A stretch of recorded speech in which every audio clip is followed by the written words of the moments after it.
Welcome to the Sleep Carriage. My name is Christopher.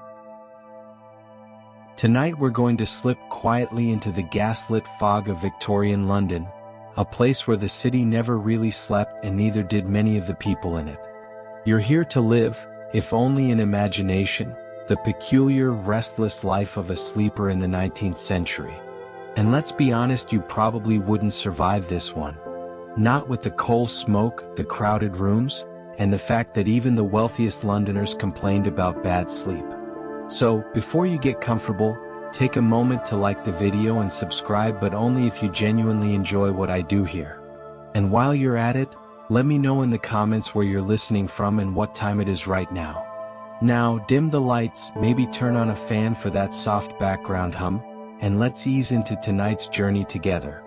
You open your eyes in the dim gray of a London morning, or maybe it's night. It's hard to tell. The fog outside the window is so thick that daylight feels like candlelight.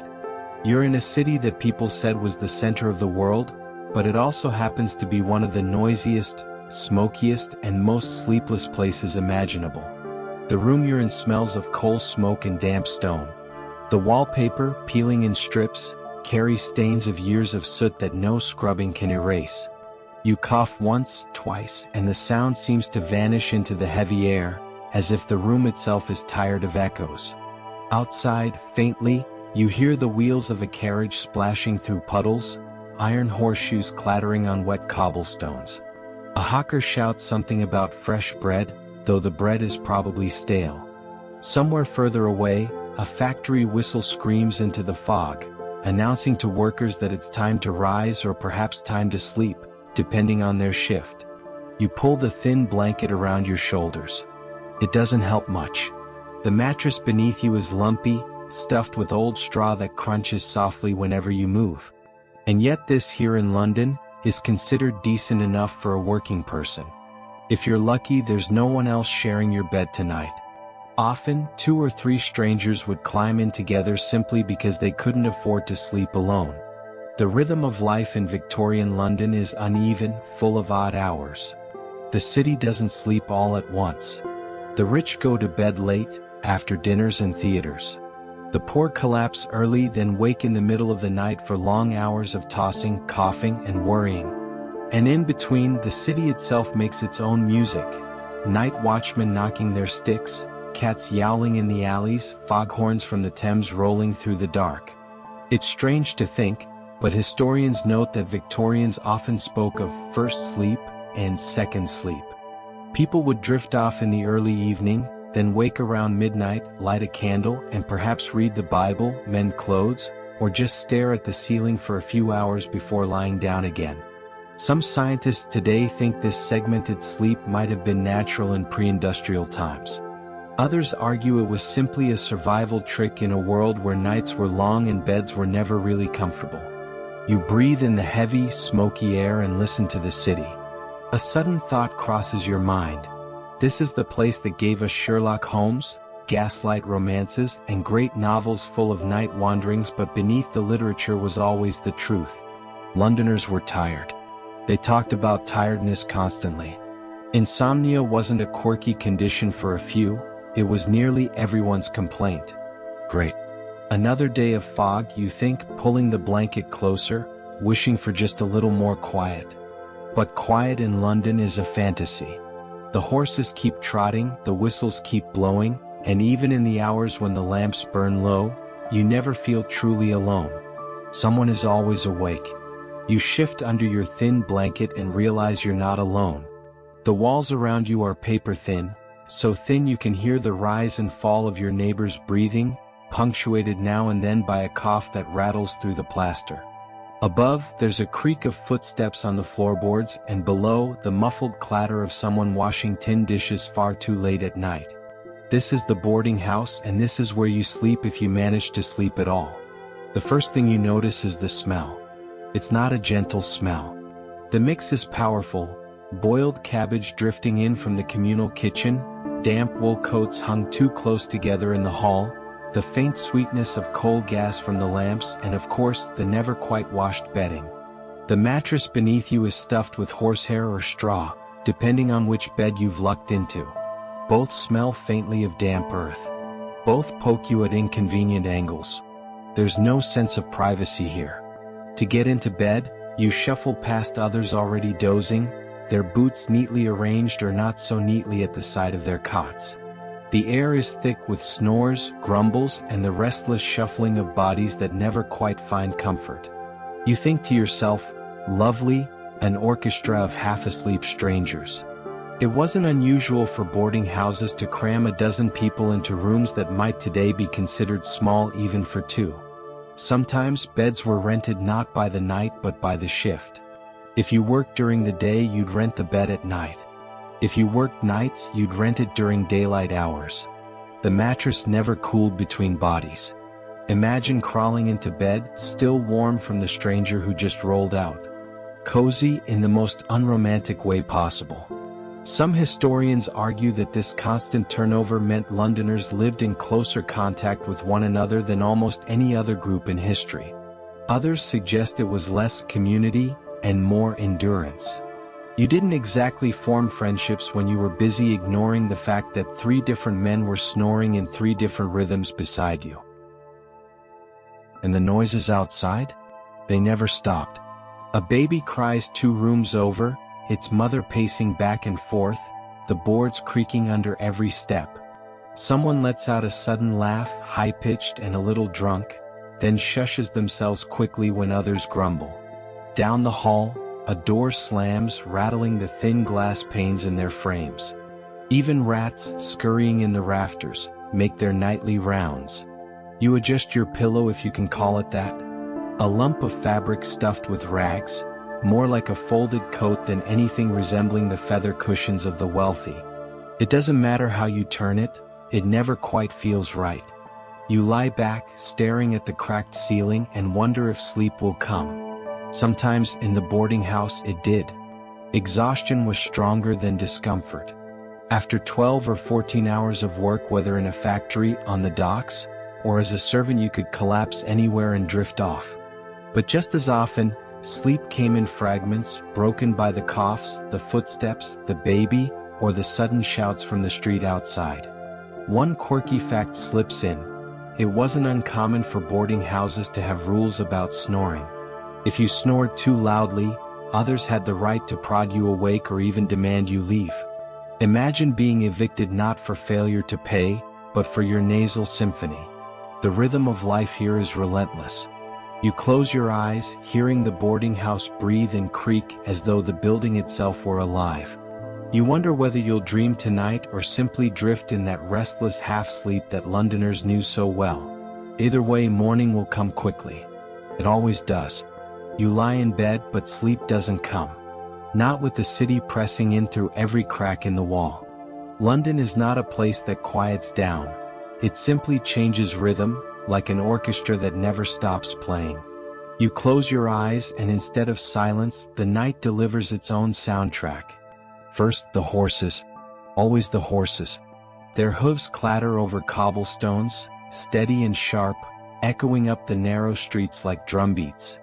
The wheels of carriages splash through puddles left by the day's rain, spraying mud and water against stone curbs. Somewhere, a driver curses under his breath, tugging the reins as another wagon cuts across his path. You can almost see the mist rising around them, glowing faintly under the weak orange pools of the gas lamps. Then come the voices. A fruit seller calls out his wares, even though it's well past midnight. Another voice, deeper, sings a tune badly, probably a drunk stumbling home from a tavern. Laughter floats up suddenly, then fades, swallowed by the fog. London at night is a constant layering of human noise. The day's business doesn't end at dusk. It simply spills over into the dark. Inside your room, the walls amplify everything. The boarding house acts like an echo chamber, magnifying every wagon wheel, every cry, every step on the pavement outside. You roll over, pressing the pillow against your ear, but it doesn't help. You're still wide awake. Great. Another night of listening to strangers' shoes and horses' hooves. What historians find curious is how Londoners grew accustomed to this endless soundscape.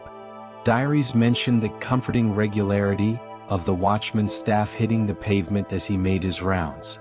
Others wrote about learning to sleep only when the factories began to hum, their rattling machinery serving almost like a lullaby. Imagine needing the roar of industry just to drift off. There are odd details too.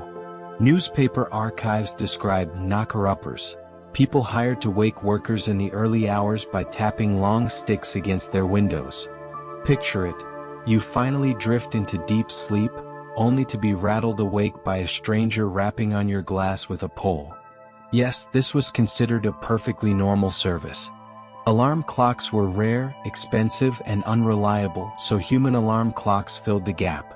Sleep was never entirely your own, it belonged to the schedule of the city. Some scholars debate whether Victorians slept better or worse than we do now. On the one hand, no glowing screens, no late-night emails. On the other, you had coal smoke drifting into your lungs, neighbors coughing in your ear, and carriages rattling past at all hours. It's a close contest. You breathe deeply, trying to ignore the street sounds. A church bell tolls in the distance, solemn and slow. Somewhere closer, a cat yowls, a long rising cry that sends a shiver down your spine. Then, almost immediately, another carriage rattles by, its wheels clicking on uneven stones, and you realize this city will not give you peace tonight. So you lie there waiting. Not for silence, it won't come, but for the moment when the constant noises blur together, weaving themselves into something almost like a lullaby. You blink awake again, though you're not sure you ever truly slept. The air in the room is thicker now, heavy with the mingled scent of damp blankets, sweat, and the faint sweetness of coal gas leaking from the lamps outside the door. You shift against the mattress, and the straw crunches beneath you, an oddly loud sound in the middle of the night, like paper being crushed slowly. This is the working-class bed. Not one of those feather-stuffed clouds in a townhouse up in Bloomsbury, but the kind of bed where comfort is negotiable. You lie on your side, knees tucked in, blanket pulled tight, and still the draft sneaks under the door. The bed frame creaks if you breathe too deeply, and the person next to you a stranger, because boarding houses and lodging rooms are often charged by the head, not the bed, turns over with a grunt. Their elbow brushes yours. Fantastic. Another night of accidental friendship. It's hard to imagine, but sharing beds with strangers was not unusual in Victorian London. For those without steady incomes, it was cheaper to split the cost of a mattress. 2, sometimes 3 people to a bed, heads at opposite ends, feet tangling somewhere in the middle. You can almost feel it, rough wool socks grazing your ankles, the faint heat of someone else's body radiating through the blanket, a closeness you did not exactly request. Some nights, bed sharing was so common that entire lodgings ran on the double shift principle.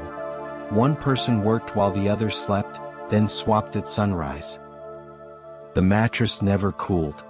You'd slip into it still warm from another body, still carrying the imprint of their weight. You think to yourself, lovely pre-warmed, but not in the way you'd hope. Even if you did manage to get a bed to yourself, the mattress wasn't luxury. Straw poked through the cloth, itching at your arms. Lice and fleas treated every sleeper as fair game, nibbling gently through the night. The sheets? Perhaps washed once a month if the keeper was generous. You scratch at your arm and tell yourself it's just your imagination. Maybe. Probably. And yet, this was the normal rhythm of life. You woke tired, worked hard, collapsed, and repeated. Historians often write about the weary body of the Victorian worker, and you can see why. A day's labor left you aching, but not in a way that meant rest came easily. Soreness combined with noise, drafts, and crowded rooms created a kind of half-sleep state between waking and dreaming that might stretch for hours. Curiously, some boarding house advertisements boasted of clean straw beds and fresh sheets, as though this were the height of luxury. The bar was low. Imagine selling the idea of not too filthy as your main attraction. But in a city swelling with workers, immigrants, and the desperately poor, even the most modest comfort was a treasure. You close your eyes, trying to sink into the lumpy mattress. Your neighbor shifts again, mutters something in their sleep, and settles. A carriage rattles past the window and the building groans in the wind. You breathe in the coal-tinged air, scratch again at your sleeve and let the rhythm of the room, the snores, the creaks, the faint scratching in the walls carry you deeper. Sleep, if it comes, will be shared. Sleep in London is never entirely yours. You sit up in the dark, groggy because sleep still won't come. The straw pokes at your back, your neighbor's breathing rattles in your ear, and outside the city hums on. Somewhere in the foggy maze of streets, people are awake for the same reason you are. Insomnia, that peculiar Victorian complaint. The Victorians worried about sleeplessness almost as much as they worried about coal smoke and bad drains. Doctors wrote about it constantly. Newspapers ran columns with advice, promising surefire cures. And the shelves of apothecaries groaned under the weight of potions, tonics, and powders designed to knock you out. None of them particularly worked, but they sold anyway because tired Londoners were desperate. You reach for one of the more popular remedies, a pillow soaked in vinegar. Yes, this was a thing. The idea was that the sharp scent of vinegar, mixed with the coal-soaked air, might somehow refresh your lungs and ease you into slumber. Imagine lying back, nose wrinkling at the sting of sour fumes and telling yourself, "Ah, yes, very relaxing." If vinegar wasn't your style, perhaps a dose of tonic wine would do. These bottles, sold openly, contain generous amounts of alcohol mixed with herbs and sugar. You sip, your throat burns, and within a few minutes you feel drowsier, but not because your nerves are healed. You're simply tipsy. Victorian doctors, with straight faces, recommended this as medicine. And then there were the machines.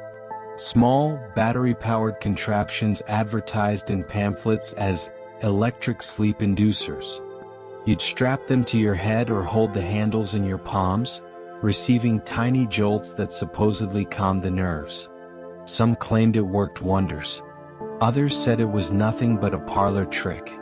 Historians still debate whether anyone actually slept better or just felt a little buzzy before giving up and collapsing from exhaustion. Even stranger remedies filled the pages of medical books. Drinking lettuce tea, wearing wool socks to bed, eating raw onions before lying down. Some of these ideas had been borrowed from folk tradition. Others were the inventions of ambitious pharmacists hoping to make their fortune from London's restless nights. One curious fact: Charles Dickens himself, the great writer, was so plagued by insomnia that he carried a compass. Wherever he traveled, he insisted his bed be aligned with his head pointing north. He believed this improved the flow of blood and magnetism in his body, ensuring a more restful night. Did it work? Unlikely. But it makes you smile to think of Dickens, pacing sleepless streets at 3 in the morning, clutching his compass like a sailor without a ship. You lie back down, thinking of vinegar pillows, electric machines, and compass-obsessed authors. Some remedies feel almost comical, others faintly desperate.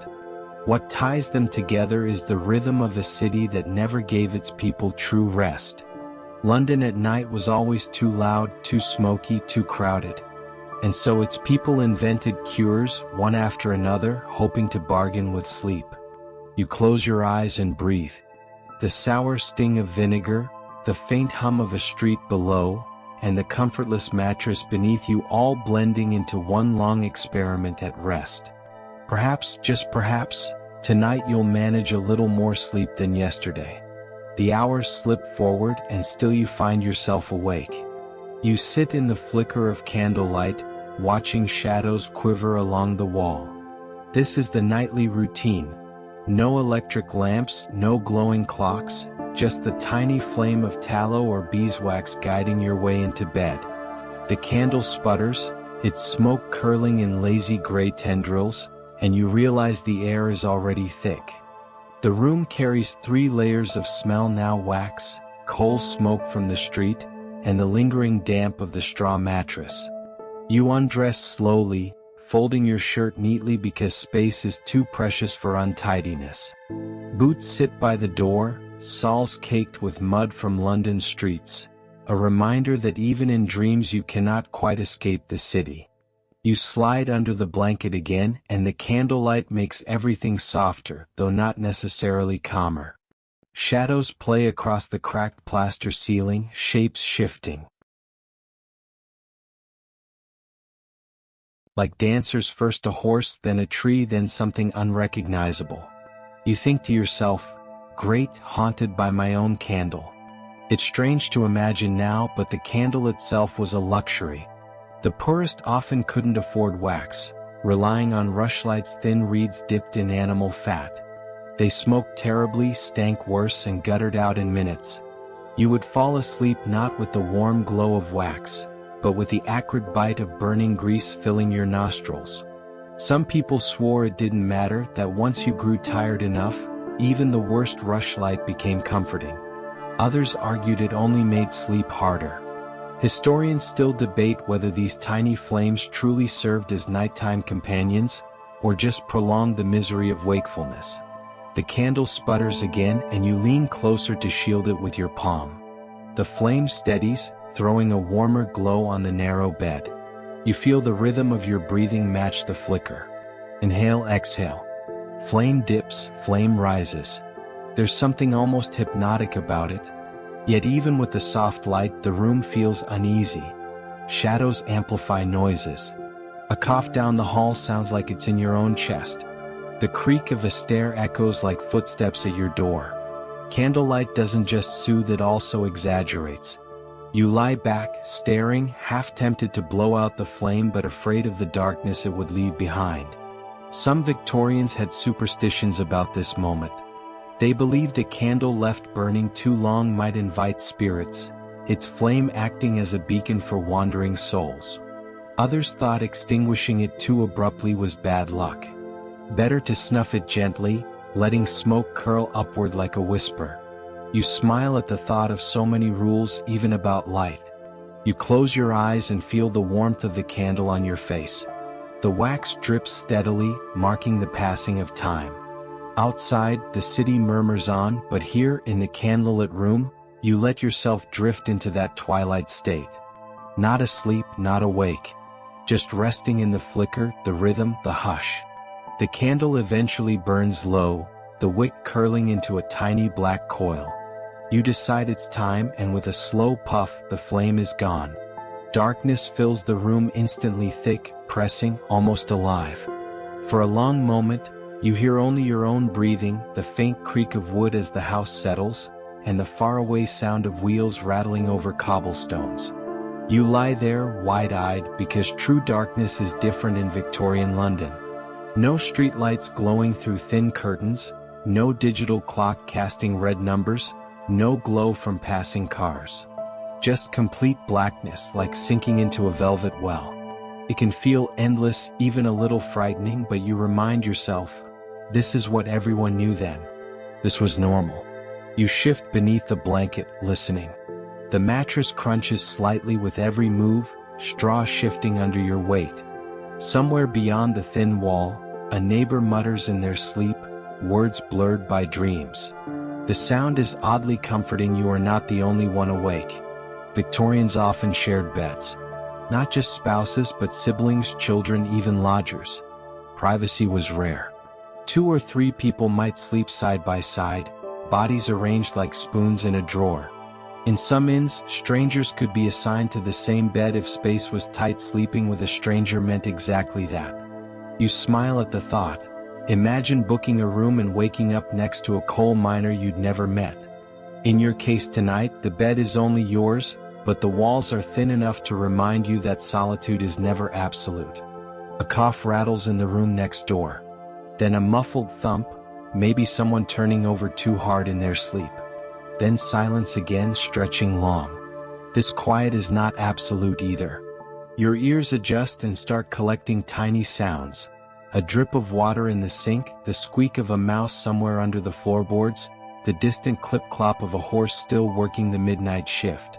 These noises become the rhythm of the night, subtle reminders that life never fully stops. And then, without warning, something else.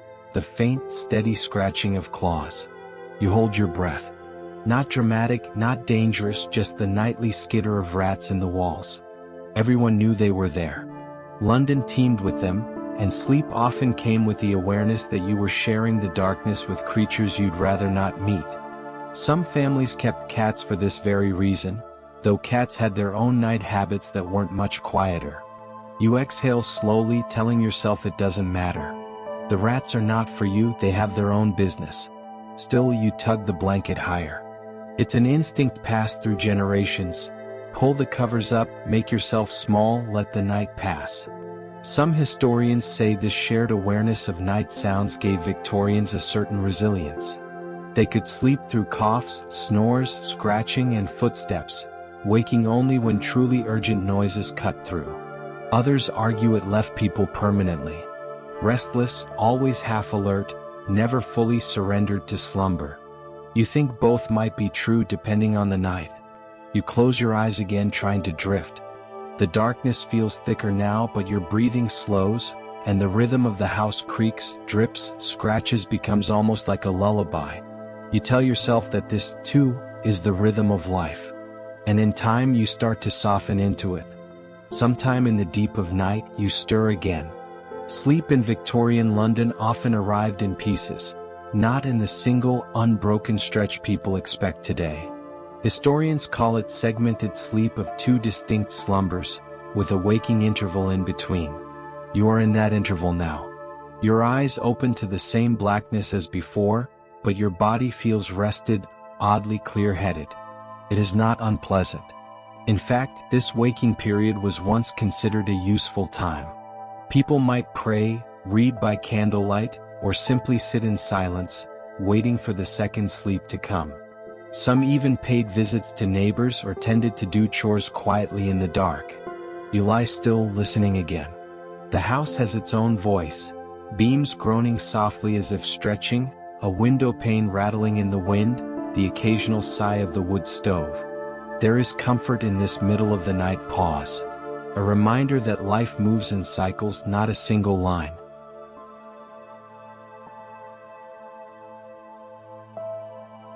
In wealthier households, this interval could take on an air of ceremony.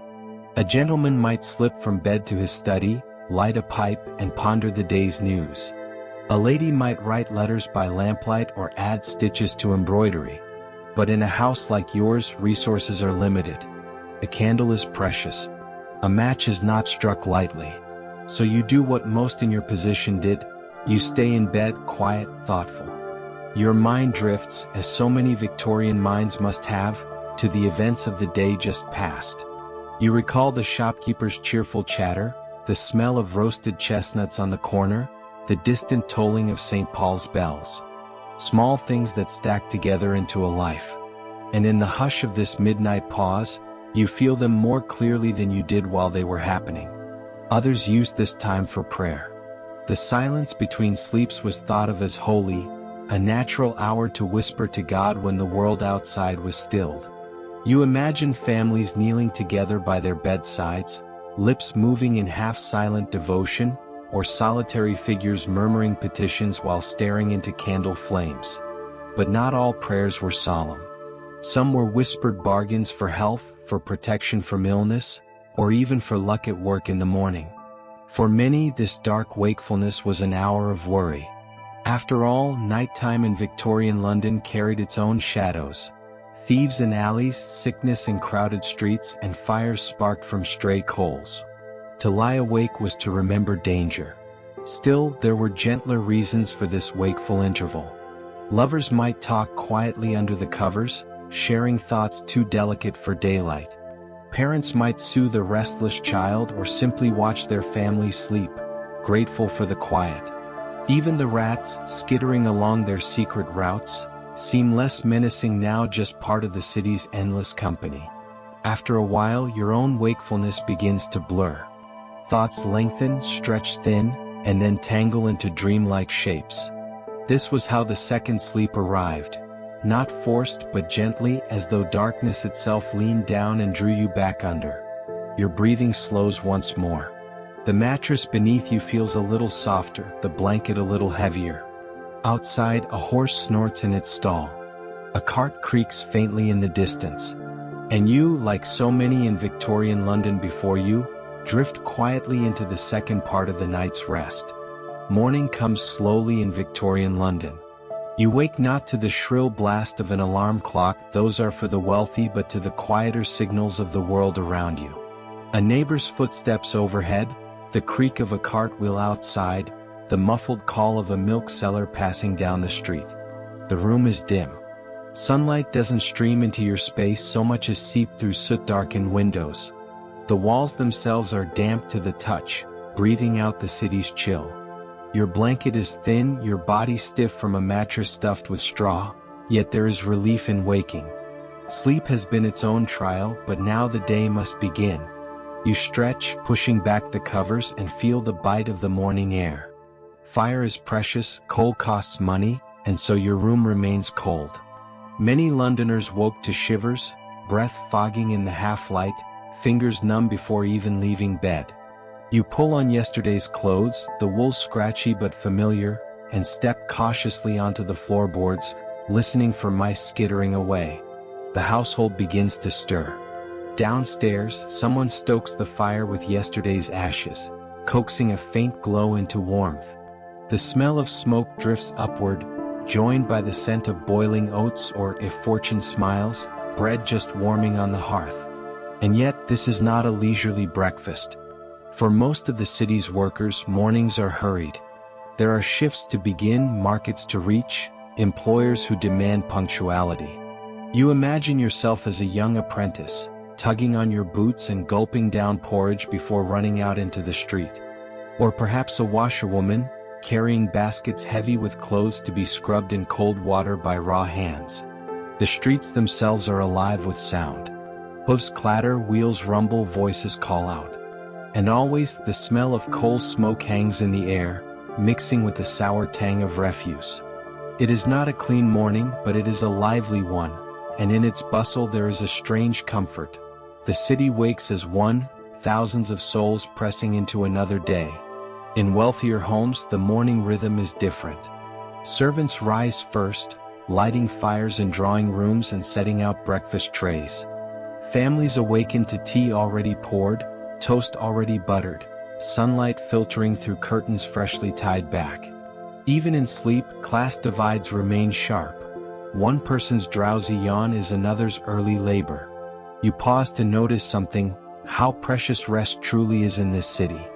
In an age before antibiotics, before electric lamps, before modern heating, sleep is a fragile shield against the grind of daily life. To awaken with even a measure of energy is a gift. To awaken at all, in a city where sickness and soot claim so many, is no small blessing. As you step out the door, the day greets you not with silence, but with a tide of life. Newspaper boys shout headlines you can barely hear, costermongers arrange baskets of fruit and fish, horse-drawn omnibuses roll past with the groan of iron and wood. It is busy, noisy, relentless, but it is also ordinary. For millions of Victorians, this was the world, day after day. And as the morning begins, you feel the rhythm of it settle into you. The hardships, the small comforts, the shared hum of a city that never truly sleeps, only dozes in intervals. As you move into the heart of the day, you begin to notice how sleep or the lack of it threads through every layer of Victorian London. It is not just your own rest that feels fragile. Everywhere you look, tired faces pass by. Shop clerks leaning against their counters, eyelids drooping between customers. Delivery boys perched on wagons, heads bobbing as if sleep is tugging at them even in motion. Seamstresses at their tables, fingers sewing steadily while their minds drift towards slumber they cannot afford to take. For many, fatigue is not an inconvenience but a way of life. The long hours of labor, 12, sometimes 14 each day, leave little room for true rest. The city is a patchwork of the weary.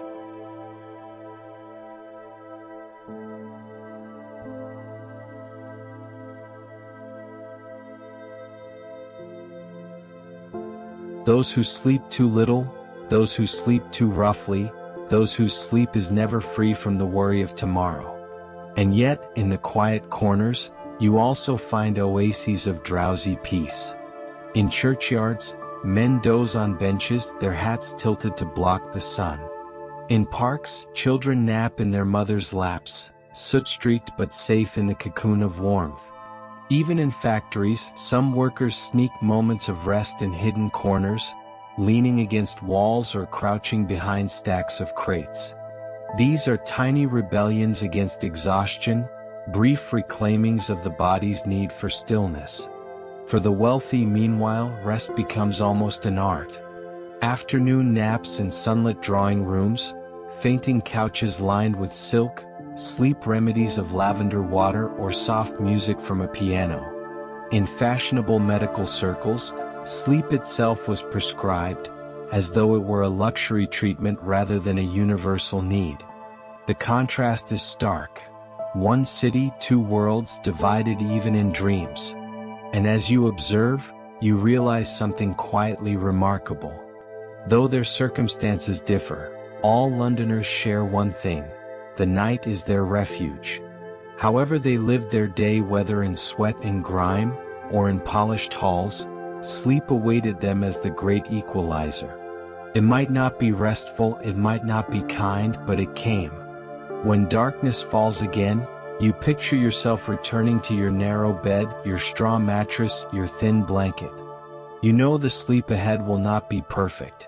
You will wake in the night, disturbed by rats in the walls, by snores from the next room, by the rattle of wheels outside. And yet, in drifting off, you join millions of others in this restless city. Together, in a strange and scattered way, London sleeps. And as you breathe in and breathe out, you feel your own body soften into that rhythm. The day has been hard, the night will be uneasy, but for now, you let your eyes close. You allow the hum of history to quiet into a gentle hush. In Victorian London, life was difficult. Sleep was uncertain, but still it was sleep. And in imagining their world, you find yourself sinking gently into your own. The night in Victorian London has its own peculiar character. It does not fall quietly as it might in a countryside village, but spreads like a heavy blanket over the city, muting some sounds while amplifying others.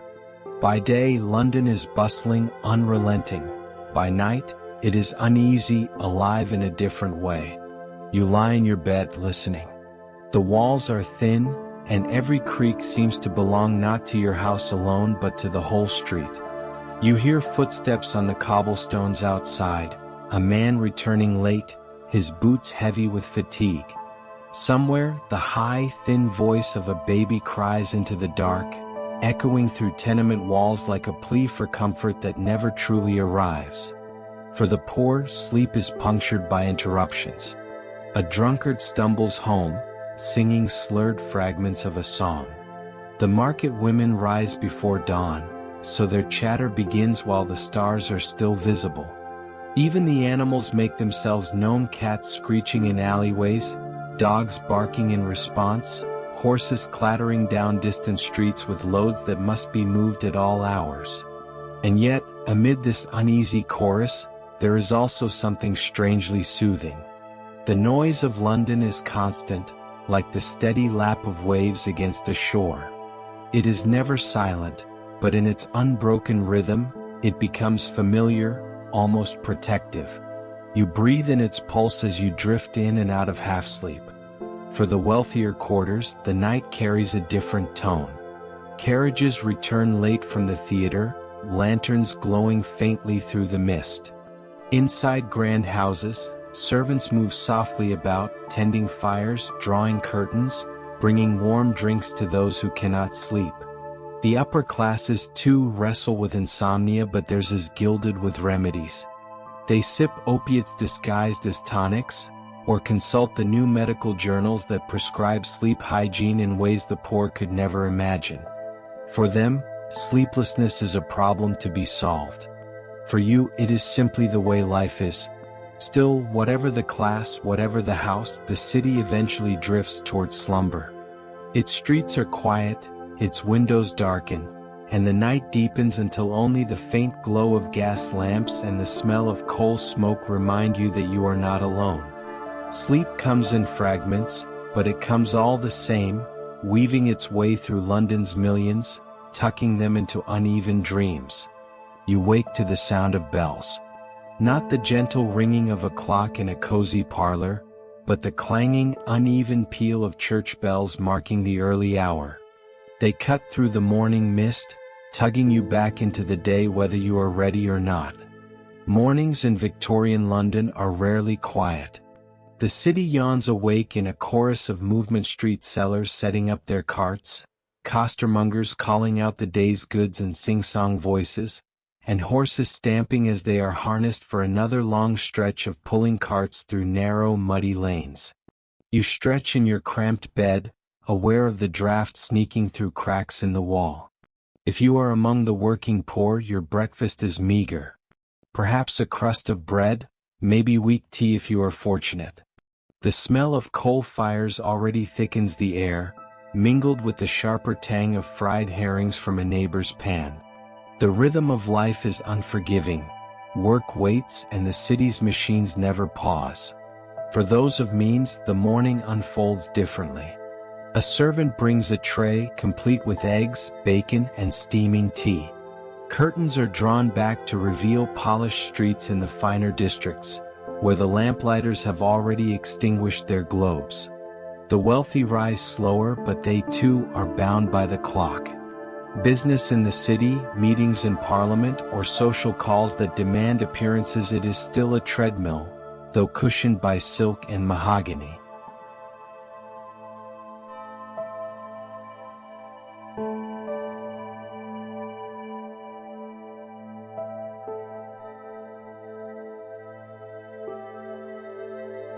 Sleep in either world has been fractured.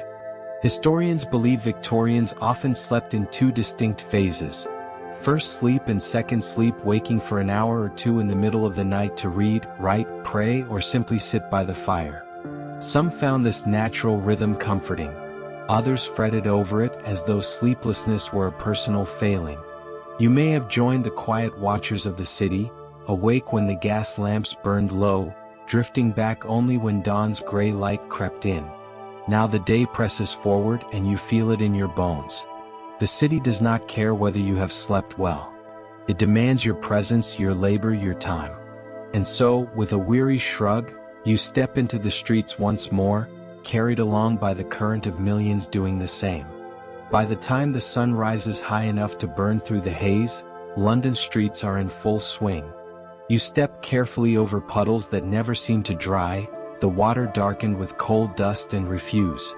The hum of the city is constant, as though its very heartbeat is powered by wheels, hooves, and endless footsteps. Work defines the day. For the dock laborer, it is the back-breaking rhythm of unloading crates, each one heavier than the last. For the seamstress, it is the steady stitch, stitch, stitch of needle and thread, eyes straining in dim light. For the clerk, it is ink-stained fingers scratching across endless ledgers, the drone of numbers marching in neat rows. You find yourself among them, swept into the same rhythm, the same weary melody of effort that fills the hours until dusk. And yet, there are strange little moments that give the day its color. Street entertainers draw small crowds, balancing on barrels or coaxing tunes from battered fiddles. Children dart between carriages to sell matches or flowers, their cries sharp against the rumble of wheels. Even the city smells peculiar in its own way. Roasted chestnuts warming in street braziers mix with horse manure, coal smoke, and the sour tang of unwashed stone. It is all unpleasant, and yet, oddly familiar, like the scent of life itself, impossible to separate from the place you call home. Not everyone views this rhythm the same way. Some reformers of the age scolded the poor for idleness, insisting that long hours of labor were the only moral path.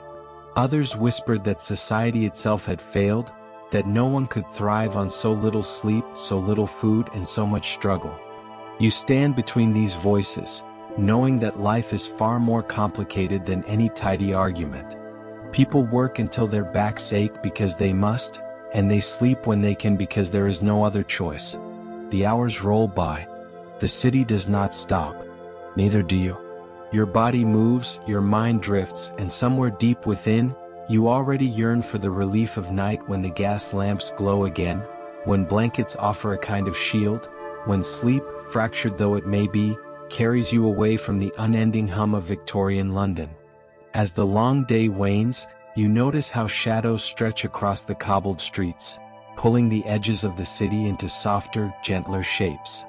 The roar of London does not vanish, but it changes timbre slower, looser, as though the whole city exhales after holding its breath since dawn. Shops shutter one by one, iron grates clanging as they come down.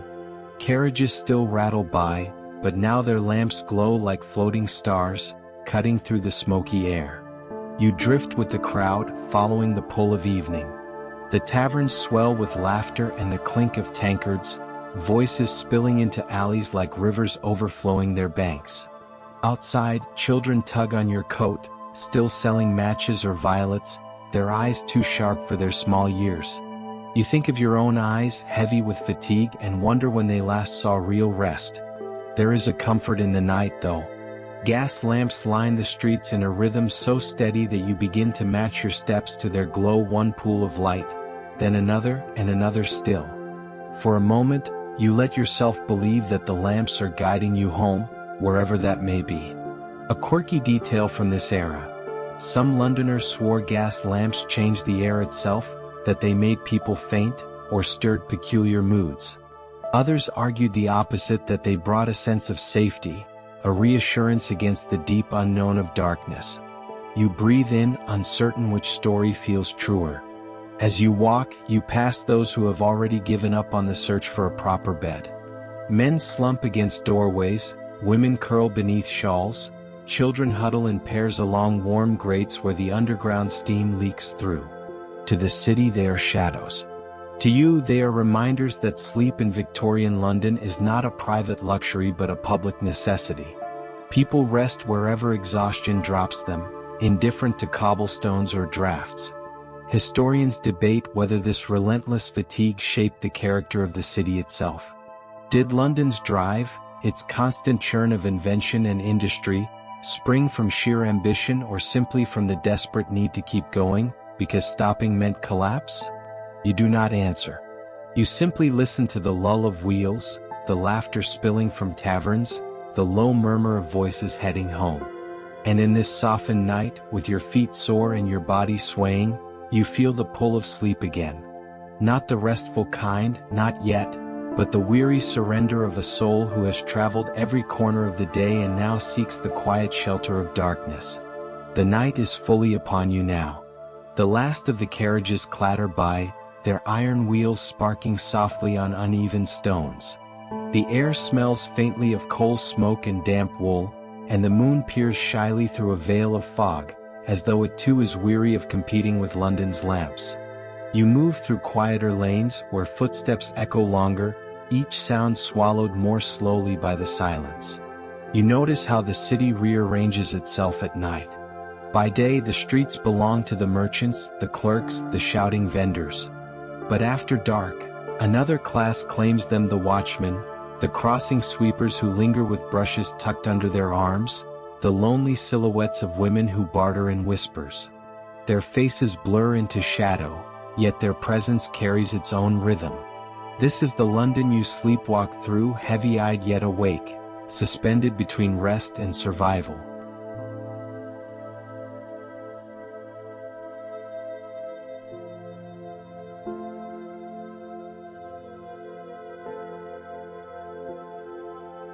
Some houses glow faintly with lamplight from within.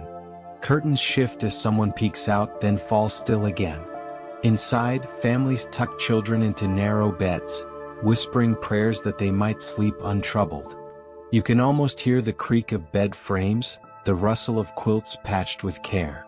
For those with a roof, sleep comes with rituals: a candle snuffed, a hearth banked low, a sigh let loose into the night. For others, you see them finding what comfort they can: a blanket against a wall, a hand beneath a cheek, eyes closing not because they wish to but because they must. There is an odd fact you might smile at. Some Victorians believed in first sleep and second sleep, that the night is naturally divided into two halves. People would slumber for a few hours, wake around midnight to read, pray, or talk quietly, then drift back again until morning. Whether true of everyone or not, it suggests that even rest itself was fractured, as though the city's pulse refused to slow for too long. Some historians argue that industrial timekeeping eventually erased this rhythm, forcing bodies into stricter patterns of slumber. But here, in the fog-laced air, the truth feels looser, more human. You drift, wake, drift again as the city does. And so you find yourself at the edge of the Thames. The river moves darkly, sluggish but eternal, reflecting the shimmer of gaslight in long trembling ribbons. Its surface whispers against the banks, carrying the quiet gossip of the city's day out toward the sea. You stand for a long while, your eyes heavy, your breath slowed. The city does not rest, not truly, but you, just one figure among thousands, may allow yourself to. The rhythm of life has battered you with noise, with smoke, with endless footsteps and demands. Yet here, with the night folding gently around you, you feel a stillness begin to take hold. You close your eyes just for a moment, and the sounds blur into a steady hum, the lullaby of Victorian London. And now the city still grows softer. The gas lamps flicker like tired stars, the cobblestones hold the memory of footsteps but no longer echo with them. London rests in fragments, here a child curled beneath a shawl, there a watchman leaning drowsily on his post, further still a family whispering their last goodnights behind shuttered windows. You too are part of this tapestry. You are the sleeper in the great city, carried by its hum, lulled by its rhythms. The Thames flows on, unhurried, steady, like the slow breath of someone already deep in dreams. Allow yourself to breathe with it, in and out. Let your shoulders loosen, your eyes grow heavy. The night no longer asks anything of you. You are free to surrender, free to set down the weight of the day. As the fog curls low and the moon slips behind drifting clouds, you feel your body soften into stillness. Each sound of distant wheels, faint laughter, the river's whisper melts into one long thread of calm. You need not follow it. You need only let it carry you. London will keep moving always, but you need not. You may rest now here in the quiet heart of the night. You are safe. You are steady. And you are drifting, drifting, drifting into sleep.